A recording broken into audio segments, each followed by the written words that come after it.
This channel does not promote any violent, harmful, or illegal activities. All content provided by this channel is meant for an educational purpose only. প্রয়োজনে ফখরুল সাহেবের বাসায় গিয়ে উঠবো। এই দেশেতে জনম আমার যেন এই দেশেতে মরি। আমরা এই দেশেতে জন্মি, এই দেশেতে মরবো, পালাবো না। কোথায় পালাবো? পালাবো না। প্রয়োজনে ফখরুল সাহেবের বাসায় গিয়ে উঠবো। কি জায়গা দেবেন? না হলে ঠাকুর গায়ের বাড়ি আছে, ওই বাড়িতে গিয়ে উঠবো। 2023 সালের 29শে জানুয়ারি এইভাবে পালাবেন না বলে দাম্ভিকতা দেখিয়েছিলেন আওয়ামী লীগের 3 বারের সাধারণ সম্পাদক এবং সাবেক সেতুমন্ত্রী ওবায়দুল কাদের। শনিবার ভারতের সংবাদ মাধ্যম দ্য ওয়ালে একটি সাক্ষাৎকার দেন ওবায়দুল কাদের। দ্য ওয়ালের নির্বাহী সম্পাদক অমল সরকারকে দেওয়া এই সাক্ষাৎকারটিতে ওবায়দুল কাদের বলেছেন, 5ই আগস্ট তিনি সংসদ ভবনের কাছে এমপিদের বাসভবনে ছিলেন।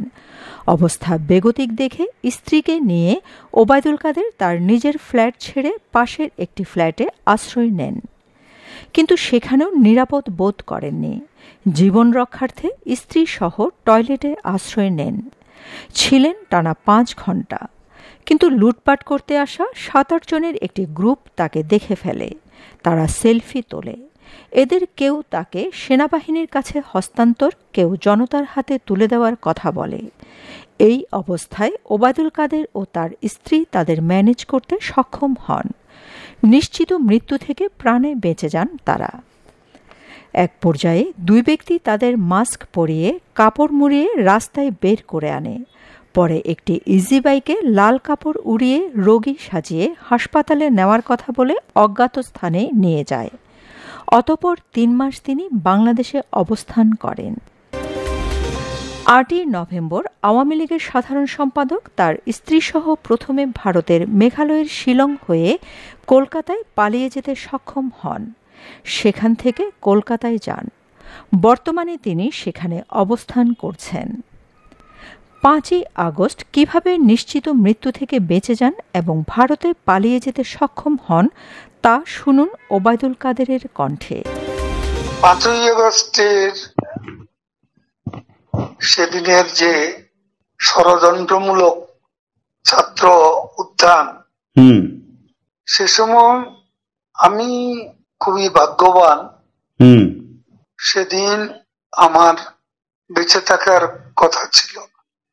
আচ্ছা, মৃত্যু থেকে অনেক কাছে ছিলাম।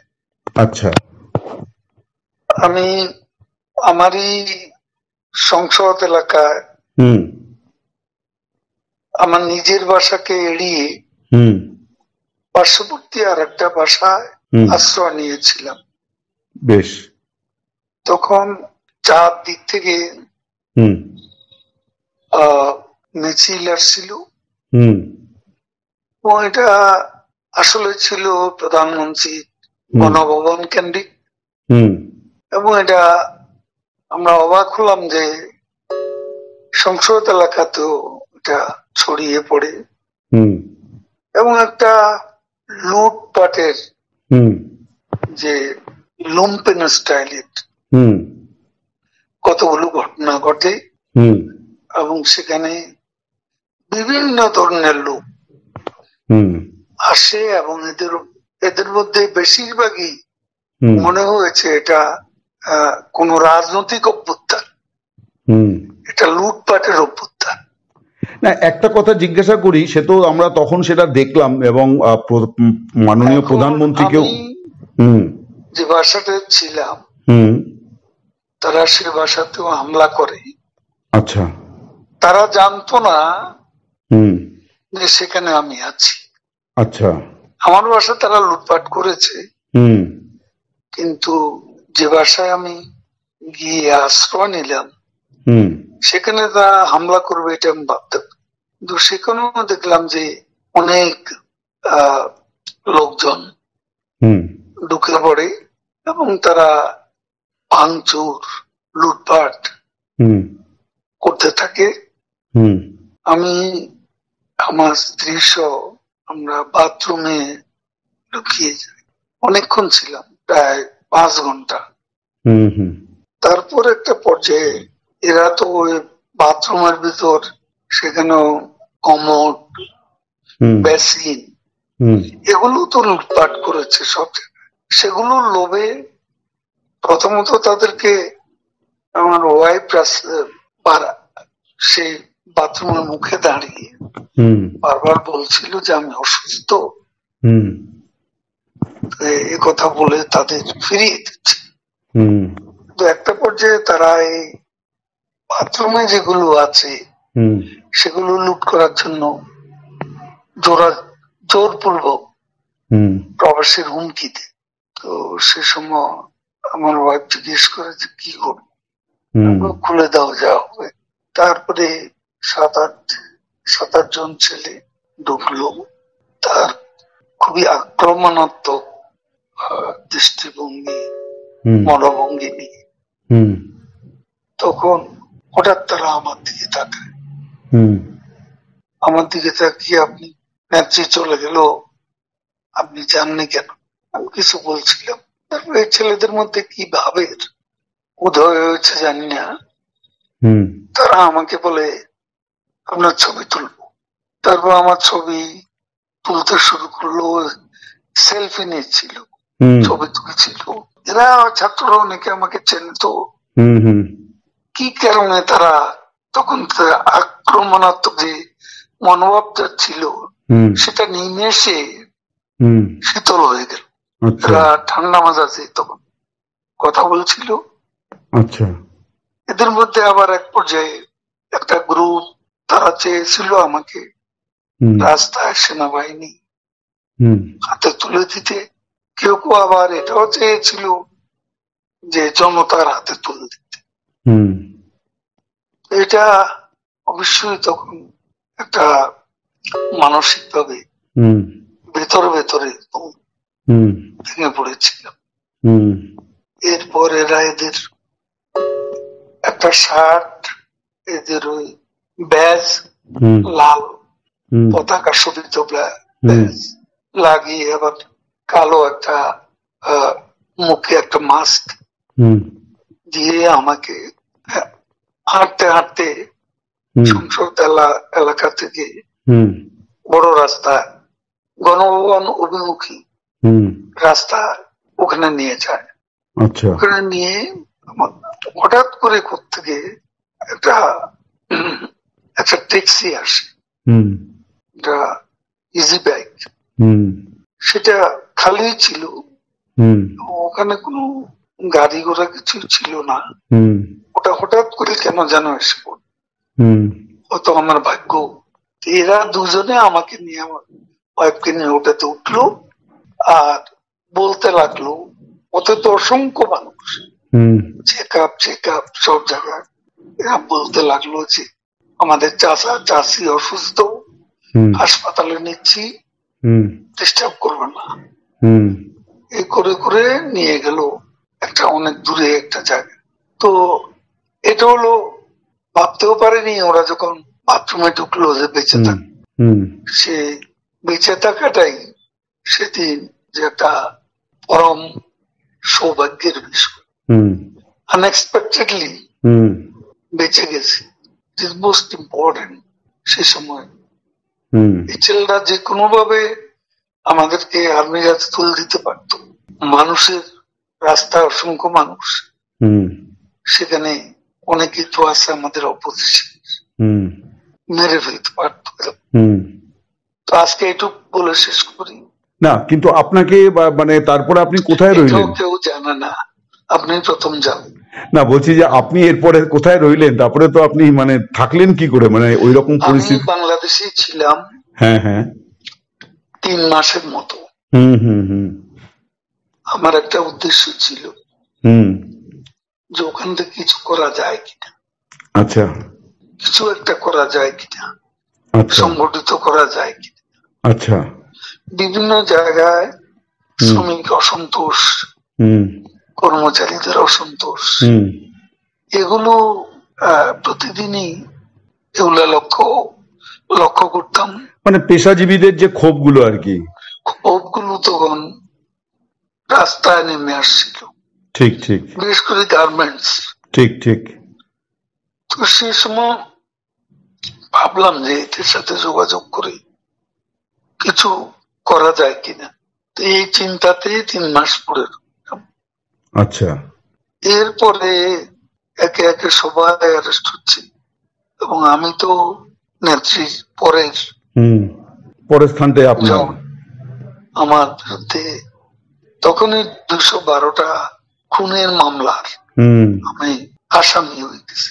তারপর এই অবস্থা অনেকেই বললো, আবার এখান থেকেও অনেক অনুরোধ যাচ্ছিল আমি যেন সতর্কভাবে এদিকে চলে আসি।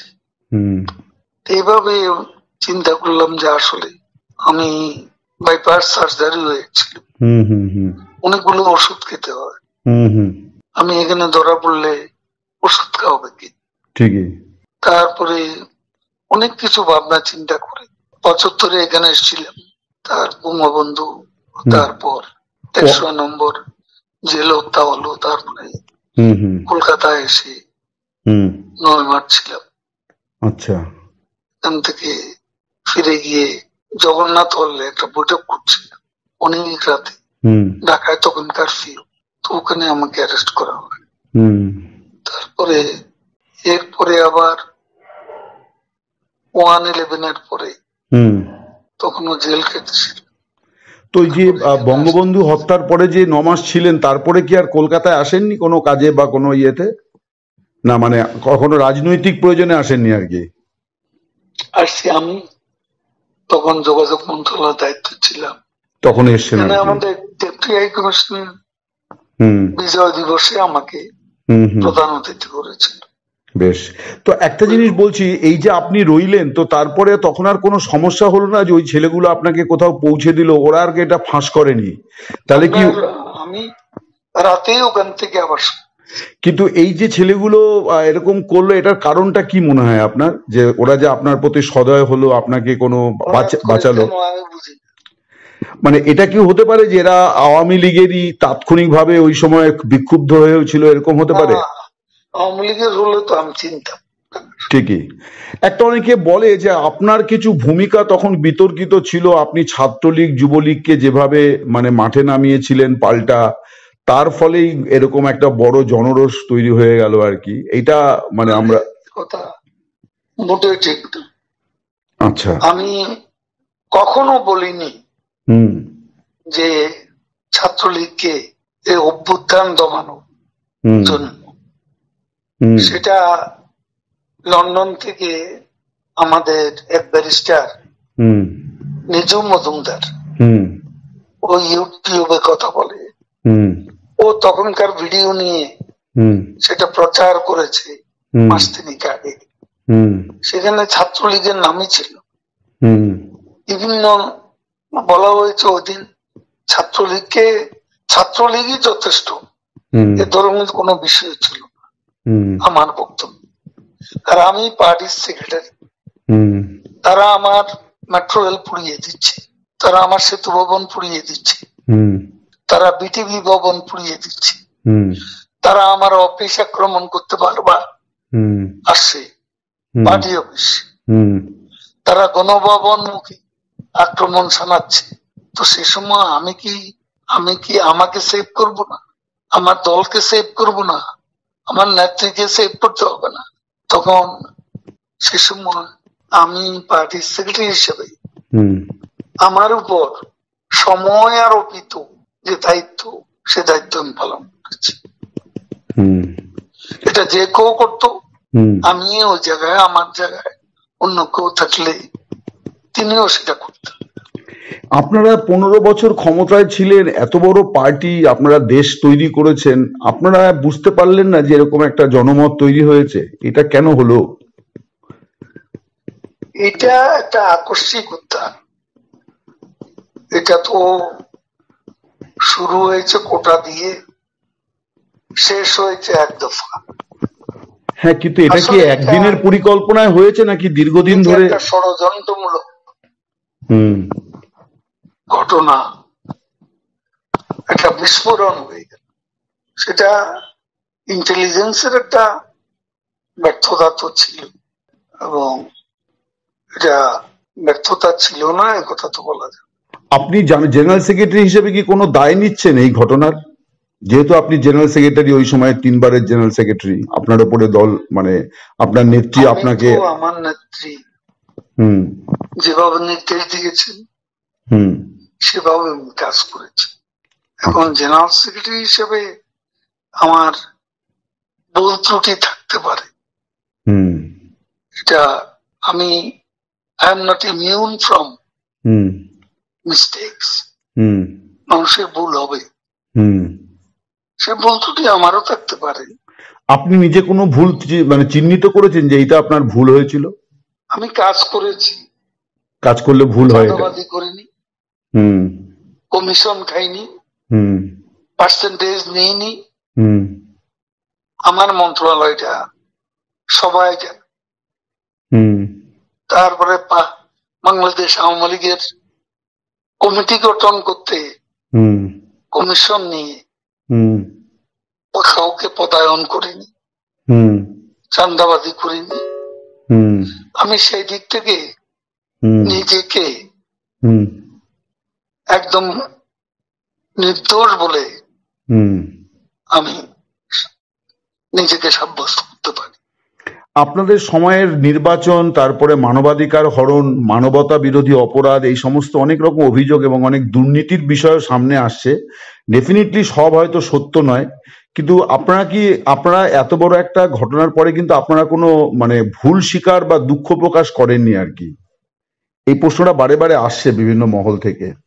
দেখুন, আমরা এদেশকে যা কিছু দিয়েছি, হুম যা কিছু করেছেন হুম আমাদের নেত্রী, হুম এটা কোনো তুলনা হয় না। হুম এই ডেভেলপমেন্ট বাংলাদেশে হুম হুম কল্পনাই করা যায় না। 15 বছর আগের বাংলাদেশ, হুম 15 বছর পরের বাংলাদেশ, হুম দিন আর রাতের মতো হুম পার্থক্য। আমাদের সমালোচনা তারাই করে হুম যারা দিনের আলোতে রাতের অন্ধকার দেখে, যারা অমাবস্যা দেখে হুম হুম পূর্ণিমা, হুম তারা সমালোচনা করবে। সমালোচনার বিষয়বস্তু আমাদের আছে। হুম সময় হলে দেশের মাটিতে সবকিছুরই মূল্যায়ন আমরা করছি, দেশের মাটিতে গিয়েও করবো যখন সময় আসবে।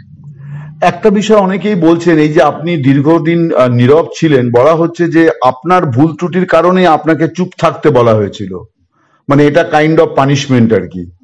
কিছু লোক আছে তারা এসব বলে শান্তি পায়, হুম হুম তাদের একটা সুখানুভূতি আছে। হুম আমাকে 3-3 বার হুম সেক্রেটারি করলো, হুম এটাও অনেকের পছন্দ হুম হওয়ার তো কথা না। হুম আর আমাদের মতো পার্টিতে হুম এ ধরনের প্রতিযোগিতা ছিল, হুম এটা এখনো আছে। হুম আমি যখন হয়েছি তখনও ছিল। হুম কাজে এটা এটা এটা অবাস্তব কোনো কিছু না। এটা আমাদের মতো দেশে মাল্টি পার্টি সিস্টেম, হুম এখানে আওয়ামী লীগের মতো মাল্টি ক্লাস অর্গানাইজেশন, এখানে দলের অভ্যন্তরেও প্রতিযোগিতা প্রতিযোগিতা ফলে এই ধরনের কিছু আনপ্লেজেন্ট কিছু কিছু ঘটনা ঘটতে পারে। আপনার নীরবতার তাহলে কারণটা কি ছিল?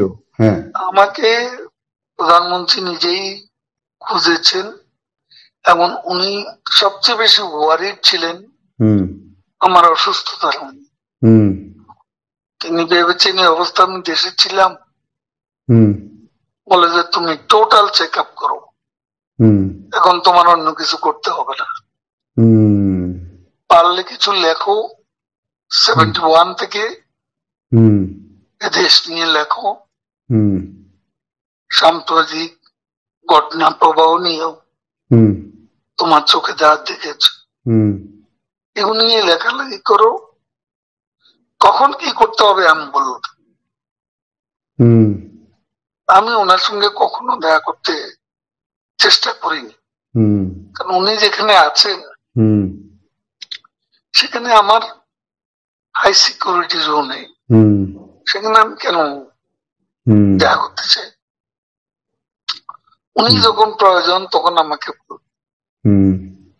আর আমি ভালো করেছি কি মন্দ করেছি তার সবচেয়ে বড় সাক্ষী হচ্ছেন প্রধানমন্ত্রী শেখ হাসিনা। তিনি সবকিছু জানেন, আমার জীবন, আমাদের কর্ম দ্বারা। কিন্তু আমরা তো শুনতে পাচ্ছিলাম যে আপনার জায়গাতে কে হবেন এটাই এখন আওয়ামী লীগের মানে শীর্ষ এবং মাঝারি স্তরের নেতাদের মধ্যে সবচেয়ে বড় ইঁদুর দৌড় আর কি, যে নেক্সট জেনারেল সেক্রেটারি মানে ওবায়দুল কাদের থাকছেন না, এবার কে হবেন সেই নাম নিয়ে কামড়া কামড়ি ইঁদুর দৌড়, এটাই আমরা কিন্তু পাচ্ছি খবর। এই কামড়া কামড়ি এটা অসুস্থ রাজনীতি। এখনো আমরা দেশের বাইরে, এখনো ক্ষমতা থেকে যে ক্ষমতা আমরা হারিয়েছি সে ক্ষমতা কখন পাবো সে বিষয়টা আগে দেশ নিয়ে আমাদের ভাবা দরকার। দলে কে কি হবে দেশ নিয়ে দেশে সেটা ঠিক করা দরকার। সেটা তো এখন এখানে বসে আমরা কামড়া কামড়ি করলে তাতে আমাদের কি ক্ষতি? এখনো আমাদের সবার লক্ষ্য আমাদের দেশকে আবারও বঙ্গবন্ধু মুক্তিযুদ্ধের ধারায় আমাদের দেশকে আমরা নিয়ে যাব। এবং আপনারা কি আশাবাদী যে আপনারা ফিরবেন এবং আওয়ামী লীগ আবার শেখ হাসিনা আবার বাংলাদেশের প্রধানমন্ত্রী হবেন? আমি শতভাগ আশাবাদী। এইটা কেন? আমি আরো অনেকের মুখে শুনছি, এর কারণটা কেন আপনারা মনে করছেন?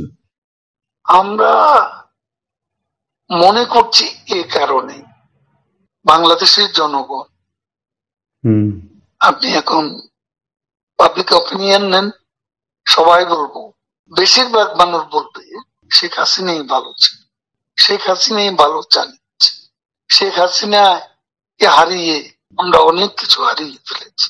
আমাদের কাছে যেটা সেগুলো আমাদের আদর্শ, বাংলাদেশ রাষ্ট্রের জন্মের চেতনা, আমাদের মুক্তিযুদ্ধের আদর্শ, এসব আমাদের এই জায়গায় আমাদের প্রত্যাবর্তন করতে হবে।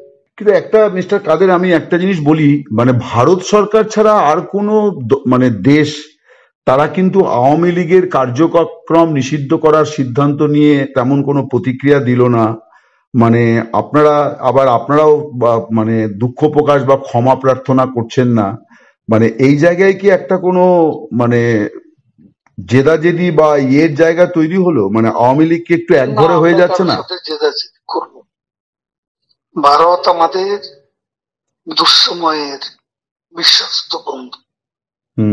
সংকটে আমরা বারবার ভারতের কাছে ছুটেছি। এখানে আমরা অন্য কোনো দেশের সঙ্গে আমাদের কোনো বৈরিতা, আমরা কারো বিরুদ্ধে কোনো বক্তব্য দিচ্ছি না, কারো সমালোচনা করছি। বেশ, আমরা এখন আমাদের দেশকে যেখান থেকে আমরা বাংলাদেশে স্থানচ্যুত হয়েছি, যেখান থেকে আমরা দেশে শিকড় থেকে বিচ্ছিন্ন হয়ে গেছি, সেই শিকড়ে আমাদের ফিরে যেতে হবে। কিন্তু তার জন্য আমাদের চিন্তা, আমরা কারো বিরুদ্ধে নেই, কারো সমালোচনা করি, কিন্তু তার জন্য তো মানে দেশবাসীর কাছে ন্যূনতম নিজেদের ভুল স্বীকার করতে হবে। ভারতে বসে আমি ক্ষমা প্রার্থনা কেন করব? আমি দেশে গিয়ে করব। আচ্ছা, আমার ভুলের জন্য, আমার ভুল ত্রুটি হলে সেটার জন্য আমাদের নেত্রী আছেন। রাজনৈতিক বিশ্লেষকরা বলছেন, আওয়ামী লীগের সাধারণ সম্পাদক ও সাবেক সেতুমন্ত্রী ওবায়দুল কাদেরের এই সাক্ষাৎকারটি সত্য মিথ্যার মিশেল। তিনি অনেক কিছু গোপন করেছেন, বিশেষ করে যেখানে ওবায়দুল কাদেরকে সেনাবাহিনী কিংবা জনতার হাতে তুলে দেওয়ার কথা বলছিলেন উত্তেজিত জনতা, তারা পরক্ষণে কী জাদুতে শান্ত হয়ে গেলেন এবং তাকে নিরাপদ স্থানে নিয়ে গেলেন তা তিনি খোলাসা করেননি। Shamima Chowdhury Shammi, BNA news 24।